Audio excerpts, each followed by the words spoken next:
Welcome aboard the Ear to There podcast, the podcast that'll help you vacation like a pro in any Disney destination. For those of you standing, please sit down and hold on throughout our journey and get ready to learn how to have the time of your life. And now, here's your host, Phil Gramlich. Hello, everybody, and welcome to the Ear to There podcast. I am your host, Phil Gramlich, and I am so excited for you to listen to this episode of the show. So you may be asking yourself, hey, Phil, why are you so excited this week of all weeks for me to listen to your show? Well, let me tell you, I'm so excited because this week is the 50th official episode of the Ear to There podcast. Now, with the Word of the Week shows, of course, I've gone over 70 episodes total, but this is the main podcast. This is, quote unquote, the show. So I'm really excited that you're listening. I'm really excited that I made it to 50 episodes. I have a really strong feeling that the first 50 episodes are just the beginning of a long-running podcast. So thank you in advance for listening to all 50 if you're crazy, or even a few if you're just a little bit crazy. I really, really appreciate it from the bottom of my heart. So again, this is episode 50 for the week of January 9th, 2017. And I wanted to bring you a really special guest this week for the 50th episode. So sit back, relax, and enjoy this week's episode of the Ear to There podcast.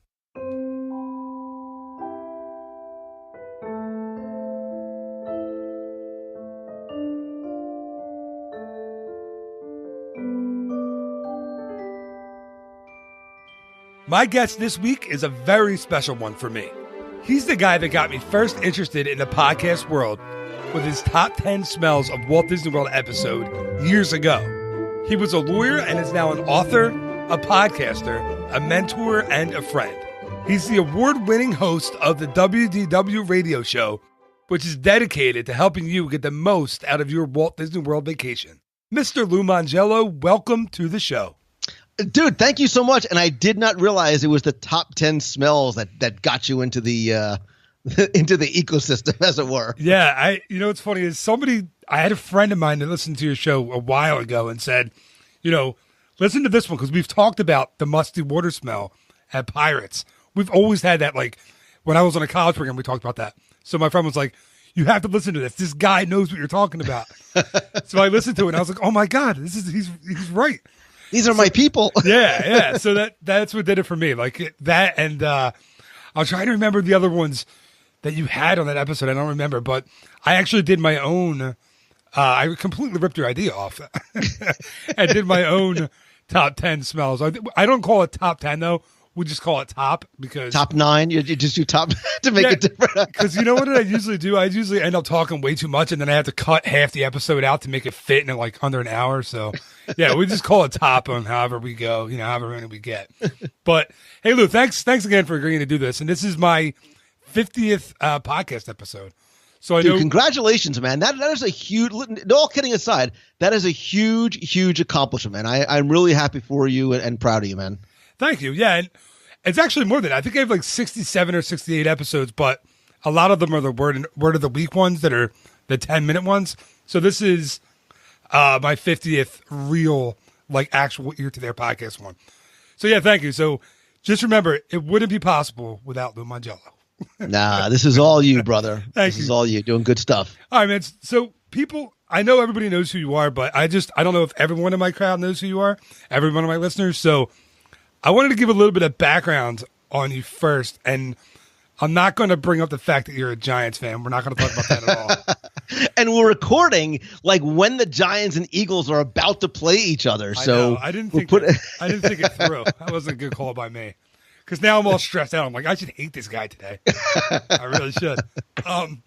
But yeah, so the Eagles are 5-9, and the Giants are riding high into the playoffs, which is just awful for me. Just give them time. Give them time. No, I think Eli's going to get hot and go on his run, and you're going to be in a. I really do. I think they're going to go to the Super Bowl again. Oh, that was a kiss of death right there. No, I'm not even.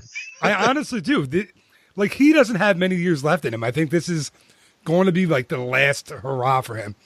I hope it is anyway. Jeez, how much longer can he keep being a fraud in the NL East? I mean, in the NFC East, not the NL East. Anyway, all right. Let me go to the real reason why we have you on. So you actually went. I thought this was really cool. I didn't find out about this until I actually knew you a little bit. That you went to Villanova, actually, in my neck of the woods was it your undergrad right now for law school? I went to undergrad, and then you went to Seton Hall Law School, and you were actually a lawyer for a while before you started your whole Disney career. What made you leave? Like, why did you? I know. I was a lawyer and a Giants fan, and I was from Jersey. Like, there's 3 reasons for you not even to be talking to me, right? Yeah, as a Philadelphian, that we should never have another conversation again. How are we friends? I don't get really, it. I know. So yeah, man, I was a lawyer in New Jersey, and I always had this love of Disney, and because I was always in the service business, right? I was practicing law. I had an IT consulting company on the side. I had this idea, probably because I was watching like too many infomercials at 2:00 in the morning. Like, I want to make something and try and resell it because I was always, doing service oriented stuff. So I had the idea to write a book, and I wasn't smart enough to write about the law or computers. And all I really knew about was Disney because I had been going with my parents every year since 71. So really, man, it was nothing more than a personal challenge. Like, can I write a book, and can I get somebody to validate my work and publish it? So I went out and I started writing and learned everything I could about, the book publishing industry. And I found a publisher who took a chance on me and signed a 3-book deal. And when the book came out and I saw it on Amazon, and I saw it in bookstores, and I cried and I showed my mom and dad, and I was all happy and proud. I was like, all right, check it off. This is it. It's the end of the game. But I had a little website, and it turned into articles and a community and a podcast back in 2005, which makes me really old in the podcast world. And little did I know, man, at one point I was like, I love doing this, and it makes me happy, and I think that I could make a business out of it. And long story longer, I basically left the practice and got out of my the IT job that I had, packed up the Honda Odyssey and drove to Florida to see if I could do it. And knock on wood, and thanks to support of people like you, I've been doing it full time since about 2007. So that's got to take a lot of guts and I'm married and you're married, and I think the most guts that it takes is to go to your wife and say, hey, this is what we're going to do. How would he feel? Like, I know when I went to my wife and said, listen, I'm going to start my own Disney travel agency. What do you think? I was worried that she would say, you're nuts. No way. But she didn't. She was really supportive, and she really had my back, and she was great. It seems like your wife kind of felt the same way, unless she was quiet about it or more quiet about it than my wife was. No, look, and you're 100% right, man. We would not be where we are without the support of the people around us that love us. If we didn't have a supportive family, when you go to them with what might sound like a crazy idea, even in your own head, and they get behind you, that is very empowering. That allows you to start going down that path. And I'm sure, and I don't even need specific examples, I'm sure there are 100 times where you had to go and do something or sacrifice something or take a chance or something, and your wife is like, don't worry, man. Like, I got this. I'll take care of the kids. I'll take care of dinner. I'll take care of whatever it is, to allow you to go and pursue that thing that you really loved. And I think a lot of times as entrepreneurs, which is what we are, it's sometimes people don't realize that although we do a lot of it alone, as it were, we couldn't do it without the people behind the scenes that might not get, the front of the house kind of credit. Absolutely. That's me today. It's 3 days. Seriously, we're recording this 3 days to Christmas. My wife took our 4-year-old twins to the mall by herself and she just said, listen, you're talking to Lou on the podcast today? All right, I got it. Don't worry about it. And then I said, oh, wait, I forgot to tell you something else. I have to do a long training run today. Do you think I could do that too? And I was like waiting for I'm going to murder you.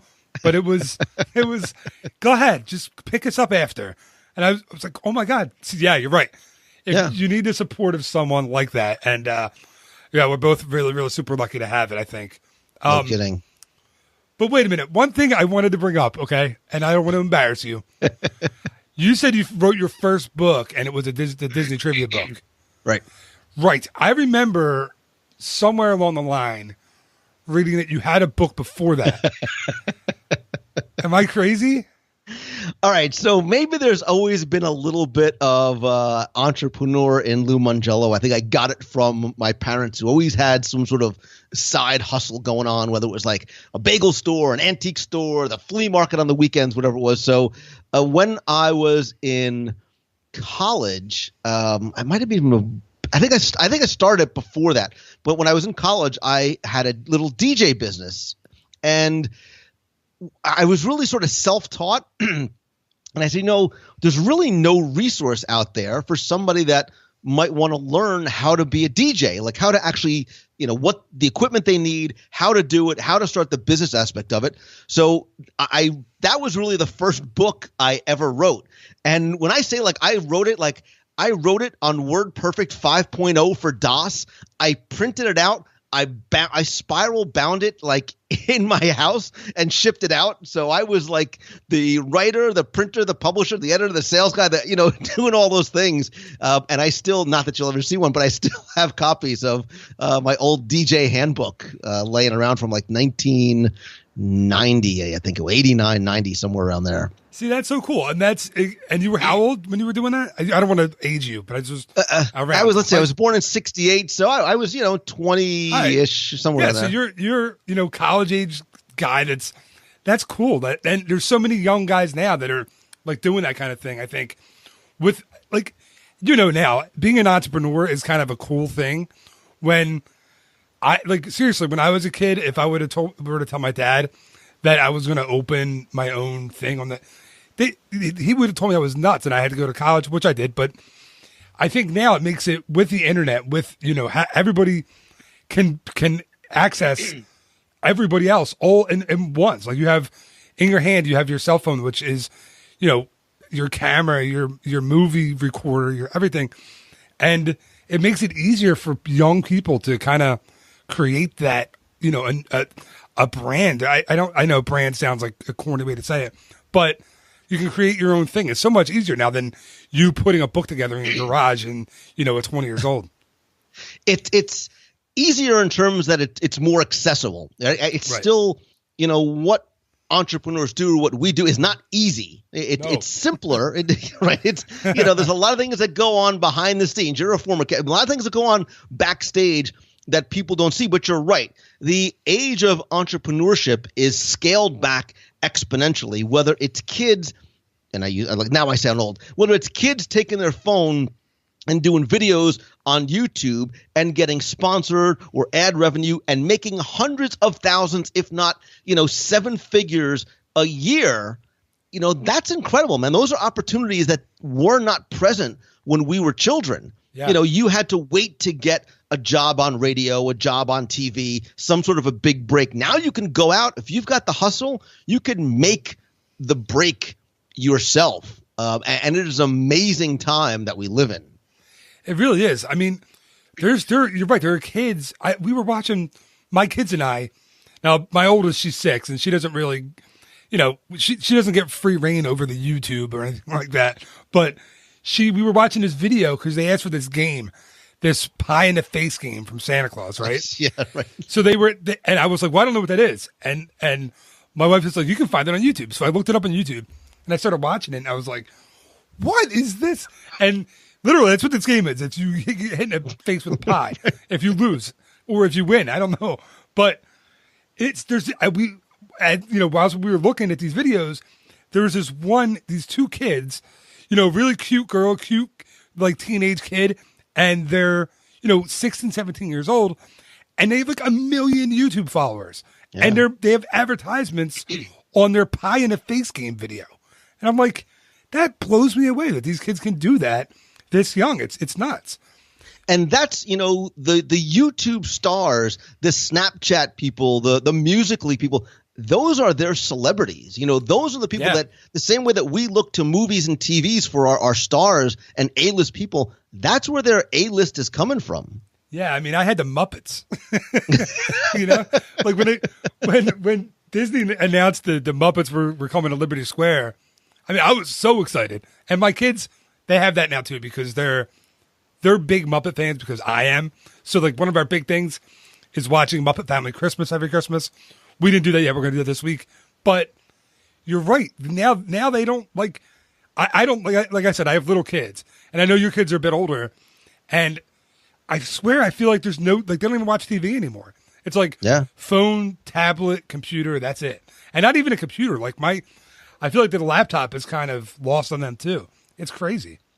Yeah, I mean, my daughter, you're right. They consume and create their content on their phones or their tablets. You're right. The keyboard is almost it's secondary. They don't need it to consume and create anymore. My daughter would prefer an iPad than her laptop or Chromebook. Yeah, it's now I'm sounding old. I'm like, these darn kids.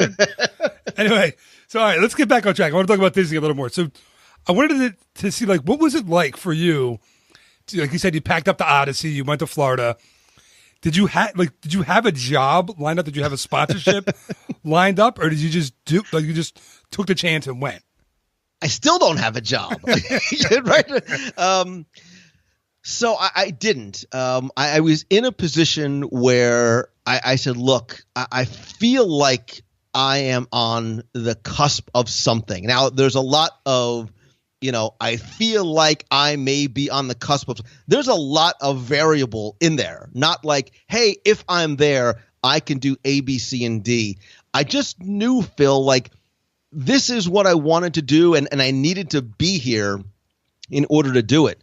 Again, I think that sometimes we have to take a leap of faith, but you need a little bit of a parachute behind you. So I knew, look, if I got down here and it wasn't going to work, like I could, man, I would, and just understand the point is, I would go work at Denny's or Best Buy or anywhere to make sure my family ate and the rent got paid. Right. But I had to take that chance because I was afraid, man. And what I mean by that is not afraid of failing. I was afraid that 5, 10, 20 years would go by and I go, man, I wonder what would have happened. Like, what if I would have done it? What if it worked?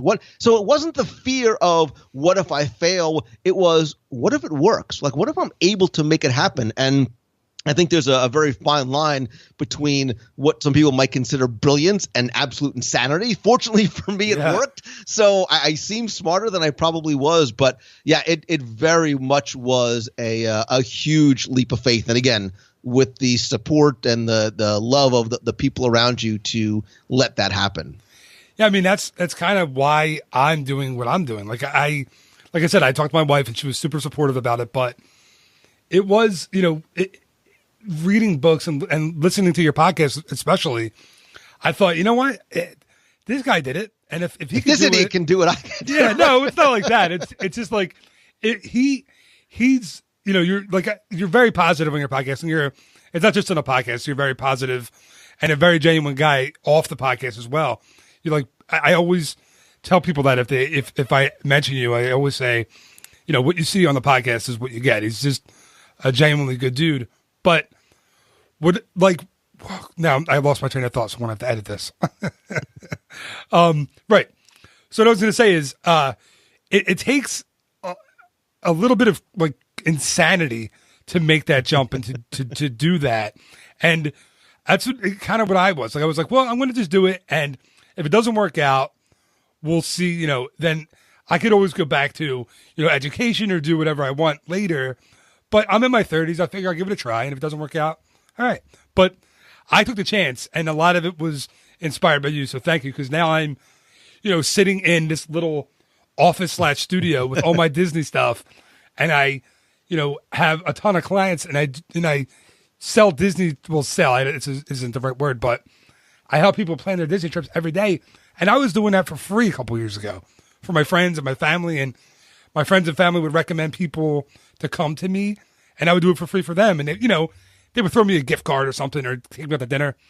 But now I'm doing it full time. So thank you for that. I mean, it really, you inspired me to do it, and I couldn't be more appreciative.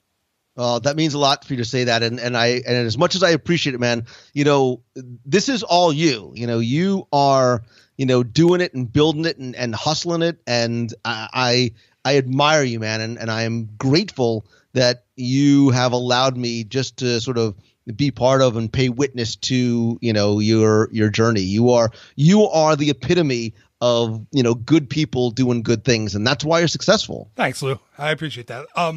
Thanks a lot. So I just remembered a quote, and I wanted to mention it to you because you and I have both interviewed Stacey Aswad from the Disney.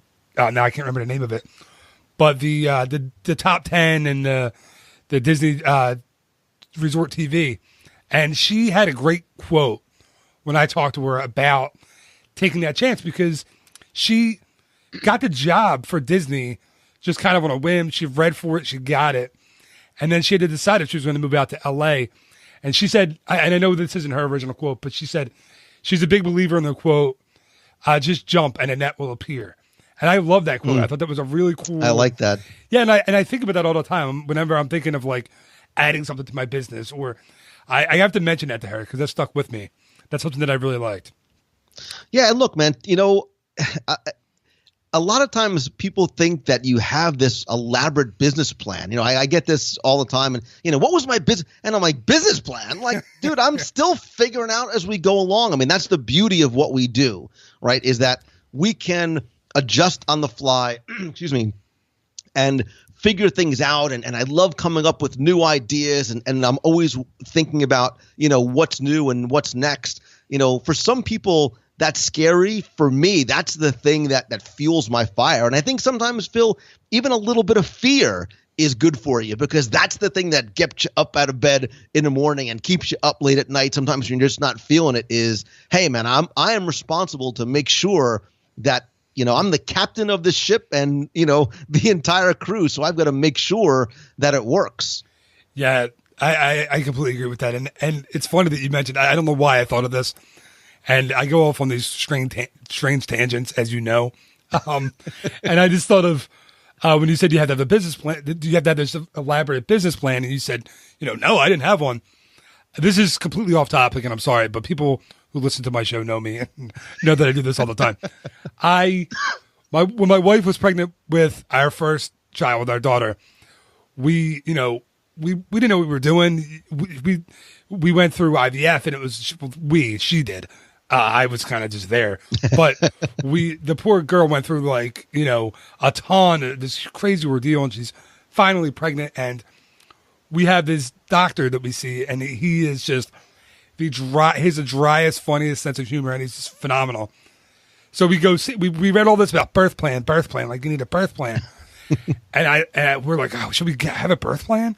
And we get in to see him for a ultrasound, and she says, doctor, should I have a birth plan? And he has this big sigh, and he goes, oh God, I hope not. And it was the greatest thing I've ever heard. It was so honest. And he's like, people come in here and they think that they're going to light candles and they're going to have music playing and there's going to be people dancing around. And on the day when you actually give birth, it's a madhouse. And none of that goes according to plan. And I always kind of laughed at that because it kind of is like what I thought I was going to be doing with my job and then how it is on an everyday basis. Like you can plan as much as you want, but being an entrepreneur, it's not going to go the way you thought it. No. And sometimes that's the beauty of it, right? Yeah. Is that you encounter or come up with ideas that if you would have told me 10 years ago, this is what I would be doing now, not just in the Disney part of my business, but in the entrepreneurial side, I'd have been like, man, you're crazy. Like I'm just writing a little stupid book that nobody's going to read about, Disney trivia. But it's a very weird, amazing journey sometimes that we are fortunate enough to go on. It is, and it's crazy. You're looking at almost 500 episodes of your show at this point, I think, right? Yeah, something like that. Plus, I had the show before that, and like you, I've got the videos and the newscasts that I used to do, like all mixed in there too. So I don't even know. I've probably done over 1,000 episodes total of podcasts. Yeah. So all right, so. The podcast, it's something, like I said, it's how I first got introduced to you. I think it's how the majority of Disney fans first get introduced to you still. And it's certainly not all that you do anymore. Like these days, you do a lot more than that. But do you have one episode where you would say, okay, because I know I have my one on my show of my 50 that I'm doing or that I've done so far. I know I have one episode that I point to and say, you want to get what my show was all about, listen to episode blank. Do you have one of those? I never thought about it that way. Like, oh, if this is your first time listening, this is the way to sort of get what I do. You know what? That's an interesting question. Maybe I'll have to ask my audience and see what they say, what they think. I think a top 10 would probably be one of the ones that I would point to, because it allows you to share what is hopefully interesting and valuable information with a listener. You can do it in a fun sort of format. People can listen and sort of play along because they have their own top 10s or whatever it might be as well. So I would probably point them to one of the top 10 episodes. And then I think, in terms of, I get asked all the time, like, what's your favorite episode? And I think they're like children, right? Like you have them, and you don't say out loud that you have a favorite. Deep down, you have a favorite. But I think, for me, man, look, I am still a Disney fan first, and I do a show that I think I would want to listen to. I do it for myself, and I think we become magnets for people that we're trying to attract. And because of the podcast, and like you, right, because of your podcast, I'm sure you could list so many amazing things that have happened. Look, you talked to Stacey Oswald, right? Like she's, she's the top 7, you've seen her a billion times. And it's the same for me, like the experiences and the friendships and the relationships that I've made. My closest friends, my circle of friends has come directly because of what I am doing in the Disney space. But if I had to point to one as like, this to me was like the episode maybe that meant the most, or I love the most. I sometimes I waver between the two, and I don't mean to do this as name dropping, and I'll explain why. So when I interviewed Richard Sherman from the Sherman Brothers, it was a huge thrill for me. Like that was so exciting because I've been such an admirer of his work. But I will tell you that the episode that I was most nervous for, that I literally like cried afterwards when I was done, was when I got to interview Julie Andrews. Yeah. Because I still love Mary Poppins. I loved watching her growing up, and I didn't care, Phil, if anybody else listens to that episode. Like that was just for me to be able to talk to her. And still one of my like favorite moments in the past 14 years or however long I've been doing this was their assistant told me I had 15 minutes, and like an hour later we're still talking and we're finishing up, and I'm like, Miss Andrews, Dame Andrews, whatever I was supposed to call her. I was like, I was just gushing. I was like, this is such a thrill, and I've watched you, and I get to share Mary Poppins now with my young children. And she goes, oh, Lou. And I'm like, oh my God, Mary Poppins just said my name. It was like the greatest. So that's, for me, it's, I get to look back and just what a privilege and a blessing it is to be able to do what we do and share it with other people. Yeah, it's crazy. And I never thought that I'd be interviewing anyone as I got to interview Rolly Crump, and I was nervous. Like it was like my 12th or 11th episode. Right. And you're nervous, right? It was way too early for me to try that. And I remember pacing the room, and you and I have a mutual friend who I was talking to before, and he was like, listen, just, you play guitar, right? And I said, yeah. I mean, I wouldn't say play it. It's you know how to hold it, right? Yeah, I can put it. Yeah, I sit it on my lap. And he said, just do that. Like play guitar, forget about it before you talk to him. And I tried it, and I couldn't. Like I'm playing the guitar, and I'm just thinking the entire time, like, oh God, I got to talk to Rolly Crump in a minute. I don't know what I want to do. But he couldn't have been nicer. It was such a cool interview, and it's amazing. Like I'm talking to this guy who, worked with Walt Disney and knew Walt Disney personally, and it was so cool. And then I got him to autograph a book for me, one of his books, and what I noticed after, which I thought was really super cool, is that now I can't remember how I signed it. It was, let me grab it. Hold on one second, I'm grabbing it. Good. As the listeners are like, what are you doing, dude? Give me 1 second, let me grab it.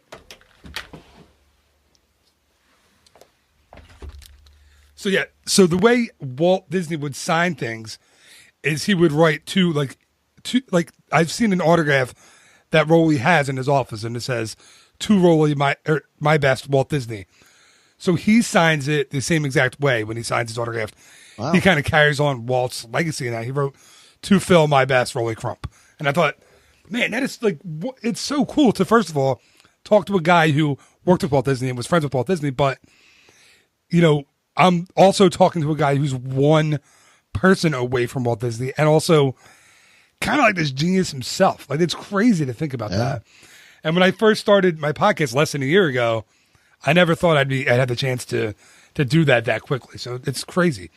And people are so accessible and so nice in this space. I never thought that either. I haven't had an interview with anyone where I've been like, that person wasn't very nice. No, everyone's super nice. Give me a few minutes. I'll change that for you. Yeah, this is going to go down as the right. It's going to go down how fast. When I'm doing an interview in a couple of years, I'm going to be like, that Lou, holy cow. Wait, so you already said who the nervous and the most excited interview you had was Julie Andrews. Do you have a most surprising interview where you thought it was going to go one way and it went, completely out of control another way? Knock on wood, I've been really fortunate, man. Like I've been fortunate and privileged to meet and interview people and like you. And I think the reason why the people that you interview respond is because you are a fan first and you interview. Look, I know you, man. You prepare for your interviews. You do your research, which is what you are supposed to do and not everybody does. So I think they recognize that. They understand that and they respond accordingly in kind, because you're not just some guy who's just trying to do an interview. You genuinely care about not just the content, but the person as well. For me, I don't think I was surprised with anybody. Again, like you, I've been fortunate to have really good experiences. I will tell you in however many, 1,000 episodes that I've recorded and all the years that I've been doing this, I have never, ever had to edit anybody for content or language except one person. Oh, I know what you're going to say, I think. And again, please forgive me. This is not meant to sound like name dropping, but look, we're fans, right? I'm a fan first. So I was very, very fortunate to be able to not just interview Alice Davis, who worked on costuming and Small World and Pirates, but I was able to go to her home and spend time with her in her home, where obviously she was married to Mark Davis. It was like a treasure trove and a museum in there. I was just like, blah, my brains fell out of my head. But so I'm sitting there and I'm interviewing this sweet, kind, tiny little old lady. She was probably in her late 80s or early maybe 90s by then, who knows. And she's telling a story about, a spoiler alert, she's working on the costuming for Pirates of the Caribbean, and she's working on the auctioneer, and she's trying to tell the Imagineers and the engineers, listen, you've got to change some things because it's not going to, the costume is not going to lay right, it's not going to flow right. And they're like, whatever, blah, blah, blah. So before the attraction opens, I believe it was Walt and some executives or some dignitaries were going through the attraction, and the auctioneer turns, and because they didn't listen to her about the costuming and things, one of the mechanical parts moved in such a way that it looked as though you'll have to listen to the episode. Yeah. But she described it in a way that was not G-rated. So, and it was just so funny to hear from this sweet little old lady tell this story in such a way. And it was I left the story in because it was awesome, but it was the only time I had to sort of bleep a word from somebody. I remember hearing the bleeps on there. Yeah, I remember that. Yeah, first of all, that had to be incredible just to be able to sit down and talk to her. I remember her telling a story that she met Walt for the first time at a restaurant, I think. And he said to her, he met, because he knew Mark, because Mark had worked for him, Mark Davis. And he had said, someday I'm going to call you and you're going to do some work for me. And then she said it took like a couple of years. And then he called her and said, I want you to come in and design the costumes for these attractions. Such a cool story. that was one of my favorite interviews that I've heard of yours, just because of it was fascinating to hear her tell those stories. And that's, again, talking about the thrill and the privilege that we get is to hear these people tell their stories. It's one thing to read it in a book, but when you hear them with the emotion and then they go off on tangents, and so it's amazing to be able to hear them. And especially, and I think back to Richard Sherman when he would talk about Walt, the quiver in his voice, the emotion that he expressed. That's why I love this medium, man. You cannot convey that in any other way. You can read, oh, Phil wept as he looked at the buffet, but to hear you actually weep is something else completely. All right. I don't know what buffet I'm looking at that point. I mean, weep with joy. Okay. That's how when I get to Cabanas, I shed a silent tear because I know it's going to be an awesome cruise. You know what? That segues perfectly into my next question. So, all right. So now I want to finish out the show by asking you some questions that I took from people who were listeners. Some of them you might know, some of them you might not. I'm not going to tell you who they are exactly. But first I have one for myself. Okay, my last question for you, as far as that I have written down here is, all right, so we know you talk about food a lot in your podcast, and if people haven't listened, Disney food is one of your, would you say, passions, I guess? Listen, man, this body doesn't happen naturally. I work at this.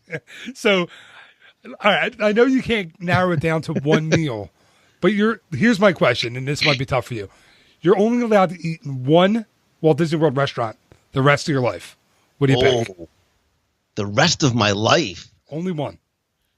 So I need to talk it out a second, because that means I have to have breakfast, lunch, and dinner there.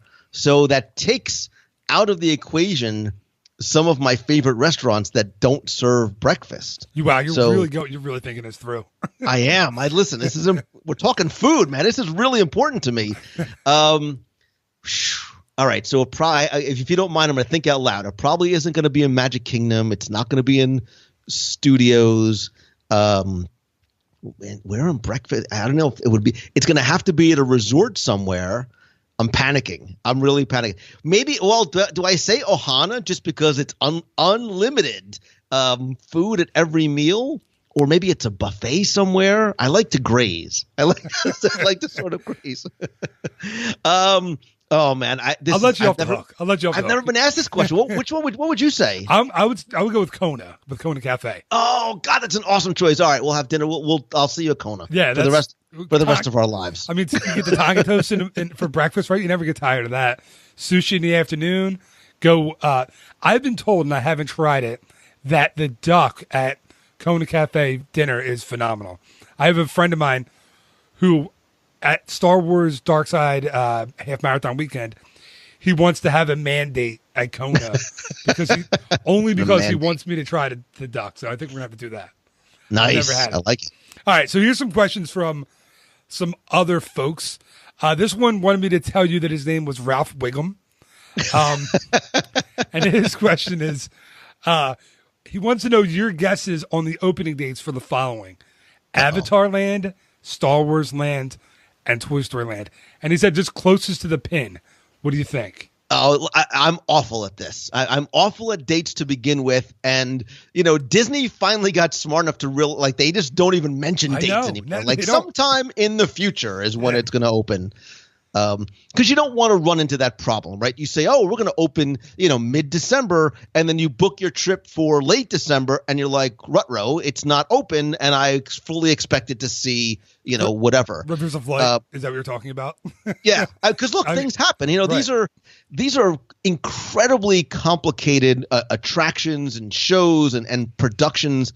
There's a lot of technology that's going on, so things happen, man, and I get it.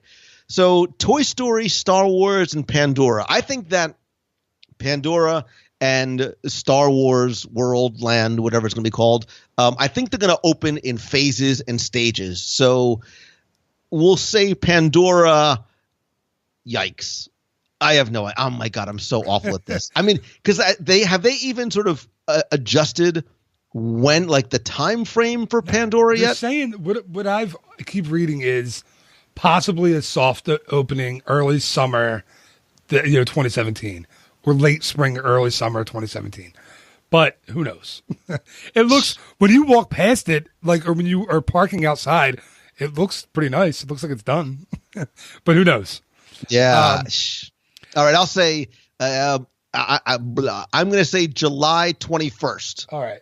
Because that's my son's birthday. Gotcha. So I just picked it randomly. And you don't have to pick the other ones. We'll say Star Wars Land sometime in the 2020s, most likely. I've a buddy of mine who works out in Disneyland who's telling me, don't even expect it to be opening in Disneyland until 2019.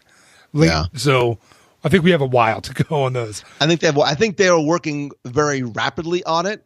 But it's one thing to clear land. Look, there's so much, and this is what people have to understand. There's so much infrastructure that has to go into that. The things that we don't see under the ground to get the land ready, right? To have these attractions, these worlds built up on top of it. And so that's why you can't get frustrated. Like, well, hey, why is it going to take so long?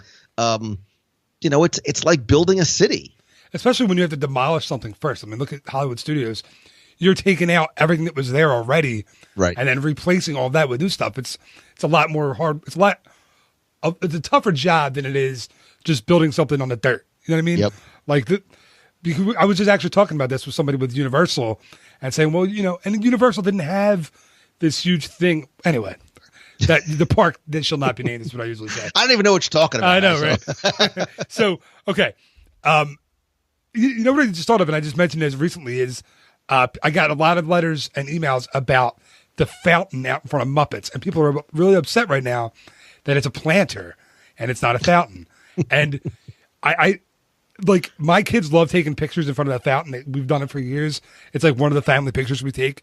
But I've been told by people in Disney it's coming back as a fountain eventually. But right now they gutted everything that was next to that land. So there's no water pipes to bring water in.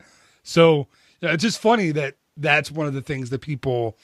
But if that's your thing, if the picture in front of that fountain is what you've had every year since you were 4, I guess it would be a really big deal not having that there anymore. And that's the thing, man. And I think there's a positive to extract from that, right? The message you have to pull from that is that unlike the place in the dark place that we don't talk, people have such and look, that's why you podcast. That's why people are listening, is because they have an emotional connection to this place, right? They have memories of that fountain. It means something to them. It's their traditional picture. It's something that they, remember from going and growing up there, or whatever it might be. And they love it. And it's a small, simple thing, but it means something to people. And yes, I think the fountain's going to come back once all the work over there is done. But I don't think there's any other place where people not only are so cognizant of all the changes, both great and small, but that they mean so much to them on such a personal level. No, I think you're exactly right. And I like I said, I have those memories too. I mean, I have things that they've taken out that I've been upset about, and then things that I'm like, I don't know, whatever. Like, so for you, what's the greatest loss? What's the thing that if you could bring something back, what would it be? I think really, and this is going to sound kind of lame, but it's the original Test Track. Wow. I know. And now, because I'm all about moving. I like the new things. Like, I'm okay with replacing things. I didn't like seeing 20,000 Leagues taken out, but I was a kid and I only rode it once, so I didn't have this deep attachment to it. But Test Track was supposed to open during my college program. It opened the following year. I was there for the soft opening. I saw it first and I was so excited. And I just don't love it now. It's just kind of blah for me. So I know that's kind of a lame answer, but that for me. No, it's not. Look, no answer is lame if it's something that means something to you, right? So you have memories, like I remembered 20,000 Leagues Under the Sea, not just because I loved and bought into the attraction, but because I have specific memories of being there with my parents. So would that be yours then? Would 20,000 Leagues be yours? Or do you have else? I would bring that 20,000 Leagues. Yeah, because you know what? I wish I had that, because I was on it one time. I remember waiting in the sun forever for that attraction. I remember when we went on it, it was just a couple years before it was, quote unquote, what did they say? It was seasonal, and then it just never came back. As soon as you hear seasonal, that's the death knell, man. You know it's going. Rest in peace, Stitch's Great Escape. But yeah, I remember because I only did it once, and I remember riding it, and so many of the things weren't operable, like they weren't working on the attraction. They were being like, okay, it was fine. But I know so many people have that attachment to it, like you, or so many people have the attachment to the Maelstrom, which I constantly say I don't understand. I know, and I don't make any new friends or new listeners when I say that. You know what one I will be upset with, those the rumor is that the movie ride will be moved out, and I very briefly worked at the movie ride, and I would be pretty upset if they took that one out of there. I love that ride, or attraction, not ride. All right, so I have a couple more questions for you from the Disney community. This one is from Jen Chilada, is the name. And it is, if college-aged Lou came to the college program, what would his dream cast member position be? Probably the same dream position that it would be now. So as much as I would love to work at your favorite attraction, for the most part, you have to stick to a script. You have to stick to a certain character. I love working with people one-on-one. I love trying to enhance their experience. So if I could be a VIP, I don't even like the word VIP, just if I could be a tour guide where I would actually get to take people around the parks. I don't want to be like the fast pass babysitter. I want to literally tour people around. And I've done this in the past. I've taken people on guided tours of the parks. It's what I try and do on my audio tours and stuff. But take them through, and I love doing it in person because when I show them something, a detail or a story or a reason why something is there, I like to ask them what their memories are of that place, and sort of go down and make it very, very personal to them. So if I could do that, if I could just take people around the parks and share the stories, the backstories of Imagineering and things like that, that's probably what I would love to do. And I would do it every single day, all day. Yeah, that's a really good answer. I never got to, I do the amateur tours now, when I'm there with my family. I've been doing that since I was a cast member, and I love that. And I'm sure they can't stand going with me because we're walking down Main Street. I'm like, do you know what this means right here? How about this? You know what this is? You know what and they're probably like, dude, that's enough. Shut up. We're here. I think the same thing, but they don't. Yeah. They probably, and maybe they don't express it to you right there, but I think that they love it and they take it away. And you know how is because when they go back with their friends or their family, they are retelling the stories that you have taught them. Yeah. Yeah, you're probably right. Or they're just saying, remember that guy we brought last time? I'm so glad we didn't invite him on the trip. He didn't stop talking the entire time. All right. So, all right, I have two more questions for you, then I'll let you go. This one is, and this is a tough one.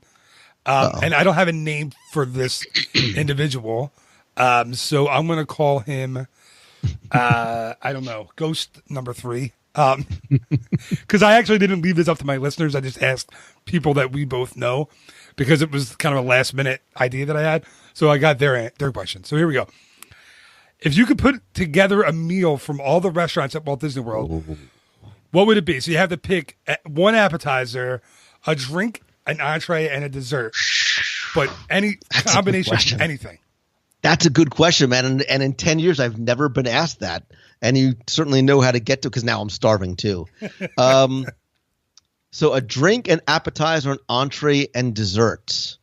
Man. All right. So I'm going to just, in no particular order, I will tell you that and this is a restaurant that's probably off your radar, the Cantonese lobster at Blue Zoo, Todd English's Blue Zoo at the Dolphin, is quite possibly the best thing I have ever put in my mouth. Wow. It is redonkulously good. I could eat that all day, every day. In terms of drinks, man, I have to think. So I'm not a big drinker. Usually when I go, I'm just getting like a water, but I will say a nice glass of red wine at the Tutti Gusto wine cellar. Nice. In Epcot. For an appetizer, oh gosh, man, I love everything. So my mind is going to – so for appetizer, and I'm assuming, Phil, that you're buying, I will go to the Boathouse, which is one of my other favorite restaurants on property at Disney Springs. I'd go to the Boathouse, and they will make for you a custom seafood tower. And I was just there a couple of weeks ago, and it had 4 different types of oysters, stone crab claws, lobster, tuna poke, shrimp. It was a tower of – it was beautiful. Like I felt like Roy – I felt like I was looking at this – flames from the side of my face. It was so good. And for dessert, I'm really more of a savory guy than I am a sweet guy, but I'll go from recent memory. The pecan pie at Art Smith's Homecoming in Disney Springs is phenomenal. Actually, it's even better the next morning with a nice cup of coffee. Nice. That's nice right there. I'm the same as you. I'm more of a savory guy too. I don't. My kids and my wife are on the desserts, and I'm like, I'll just have another beer and like a pretzel. I'll find a pretzel after dinner somewhere. I'm good with that. So if you and I were to go to dinner somewhere in Walt Disney World, where would we go? And I'm assuming that you're buying, but where would we go? See, I haven't tried the Art Smith's Homecoming yet. I have to try that. We got to do that. I know. I'm going to be down in like 13 days, but the issue is, the wife and kids will be there. And I say that safely knowing that she won't listen to this. Luckily, this will be my luck. This will be the one episode she listens to. Right. And she'll be like, oh, yeah, I heard you talking to Lou. No, now I'm trying to think. I think the Boathouse. I went for the first time on my solo trip for Star Wars half last year. I luckily didn't go solo to the restaurant. It would have been like, Forgetting Sarah Marshall when you know that movie when right, I love that movie. Yeah, when Jason Segel's like, just a table for one, and Jonah Hill's like, what a magazine? You're gonna be really bored. That wasn't me. I had some friends meet me, but we got the firecracker shrimp as an appetizer, which were awesome, and then we got the was it tuna something or other as an appetizer, which was great too, and then I got the steak there for dinner, which was phenomenal. They have. I never felt as like pampered in any Disney restaurant. Yeah. And I've never been to Victoria The service Albert's. is exceptional. Yeah, it's phenomenal. And I didn't expect it. I remember I told this on another podcast. I went to use the restroom. I came back and my napkin was all folded like fancifully on my chair. I was like, man, this is a little different than Pecos Bill. It's not what I'm used to. I think Boathouse would definitely be my call for that one. All right. So Lou, last question for you. This one, I don't even know who sent it, so I'm just going to read it. They said, we know you hear lots of inside information. And everybody knows stuff that they did that was on the drawing board and wasn't built. What is the one concept that you wish that wasn't built that you wish would have been built in Walt Disney World? Oh, that is a great question. Because we do hear about things either, going way back in time or even things more recently, whether it's, remember what Animal Kingdom was supposed to have, right? That mythical world with all the Kingdom, again, probably because it's my favorite movie. At one time, there was going to be a Jolly Holiday attraction in Walt Disney World, a Mary Poppins Jolly Holiday attraction, which I really would have liked to have seen come to pass. Yeah, it was supposed to be at the I think they said the UK Pavilion, Epcot, right? I think isn't that where we're supposed to be back? Well, the very early plans for Fantasyland actually had that, and then there were actually thoughts about putting because people are like, oh, Epcot, and they're bringing so much Disney stuff in. That's the way it was supposed to be. Yeah. There was going to be a Pinocchio Village. There was going to be an Alice in Wonderland area. There was going to be a lot of Disney IP and characters and movies in there, and then like a lot of things that shifted at some point a little bit. But yeah, I think and still to this day, I wouldn't mind seeing a Mary Poppins themed attraction. You might get it with the Mary Poppins sequel with Emily Blunt and Mr. Hamilton himself doing music, and I think he plays. Does he play? Now I forget his name. The guy from Hamilton, and my wife is going to kill me because I'm supposed to know it. Lin-Manuel Miranda. Is going to be in a movie as well. I think he's playing the Dick Van Dyke role in the movie. So you never know. We might get it sometime. I mean, with all the IP moving into Epcot, who knows? We might get that in, maybe that'll be on the drawing board after Star Wars Land is finished. Who knows? Yeah. Epcot definitely needs some love. I think, and I've been saying this for a while, and I think we was sort of hinted to in not so subtle fashion at the most recent Destination D. I think you're going to see a shift in Epcot where you will see some more IP coming in, but by the same token, also remaining true to what a lot of that original vision was. And I think they can both coexist very easily there. Yeah, I agree. I agree completely. Lou, I don't want to take up any more of your time here. Thank you so much. I really appreciate it. This is a lot of fun. And I think I could seriously sit and talk Disney with you. I was saying, man, I'll do this all day. This is awesome, man. I know. I'm like, oh my God. I told him an hour and I'm like already taking up more time than I needed to, or that I was supposed to. So we already talked about your books. I know. I think you can get them on Amazon, right? Still, you can buy, and or do you have your website? Can people buy your books, your audio tours? Where do they go to find all that stuff? Yeah, the easiest way, if you just go to wdwradio.com, you can shop, you can download it from there or get the stuff from Amazon as well. Or you can go try to find you in the parks, hunt you down, and then ask you in person. And usually I'll just go to a restaurant. Just hit all the restaurants. Chances are that's where I'll be. Try to find a sushi place in Orlando outside of that. You still won't even tell me where it is. Oh, listen, I won't tell you. I'll take you. All right, there we go. That's a mandate for the next trip. All right, Lou, thank you again so much. Thank you, brother.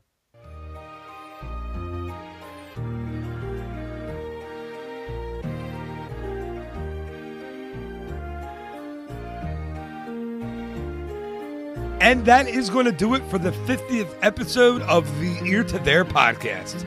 Thank you so much once again to my guest, Lou Mongello, for being on the show this week. It really was a blast talking to Lou, and I know he's super busy with all of his podcast episodes and everything else that he does for the Disney community, so it was great and so generous of him to give up a little bit of time. So thank you once again, Lou. One thing that I meant to mention that I didn't get a chance to during the episode was Lou's charity work and what he does for the Make-A-Wish Foundation. Lou is actually the founder of the Dream Team Project, which helps those children who have serious illnesses to get down to Walt Disney World and the other theme parks in Central Florida and helps make their wishes come true. So please, if you have a moment this week, stop by wdwradio.com, and at the bottom of the page, you'll see the link for the Dream Team Project. Maybe there is something there that you can do to help. Now, just remember, there will be a new episode of the Ear to There podcast coming to you each and every Monday morning, as well as a new episode of the Ear to There podcast, Walt Disney World Word of the Week, each and every Wednesday morning. So thank you again so much for listening. Until next time, have a great week. Bye-bye.